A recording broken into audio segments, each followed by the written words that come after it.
muhimu kwenye mashindano haya kwanza ni kujenga mahusiano. Lakini sisi tushavuka mahusiano ya hapa nchini, tuko mahusiano na nchi na nchi. Sasa tunaita mashindano ya kimataifa kwa ajili ya mahusiano ya nchi na nchi. Kwanza kabisa nipende kwanza kumshukuru Rais wetu Mama Samia Suluhu Hassan, na pia pongezi zaidi pia tuwezi kumwombea mkuu wetu wa mkoa Paul Makonda, kwa sababu vitu hivi vinafanyika kwenye mkoa wake na vitu hivi pia vinafanyika kwenye nchi ya Tanzania. Sasa bila kuwataja hao ni kwamba hatujafanya kitu. Kwa hiyo tunasema kwamba kwanza tunawashukuru hao, ndio viongozi wetu wa juu ambao wanatuongoza hapa.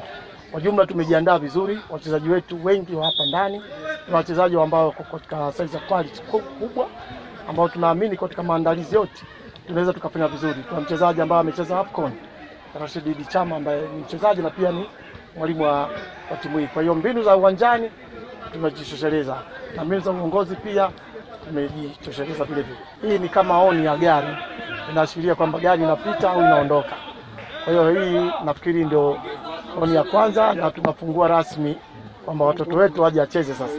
Wazee wameshaandaa barabara, basi wenyewe waje wacheze, na inshallah Mwenyezi Mungu atachukua kombe la AFCON, wakati sisi wazee wao tutaonyesha jinsi tunapochukua kombe la Sekafa wazee Afrika Mashariki na Kati.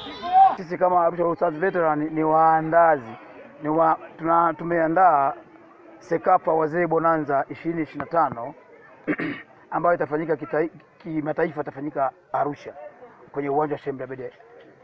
Kwa kifupi tu ni kwamba mimi ni makamu mwenyekiti na ndio mwenyekiti pekee niko hapa, sababu mwenyekiti wangu haipo Arusha.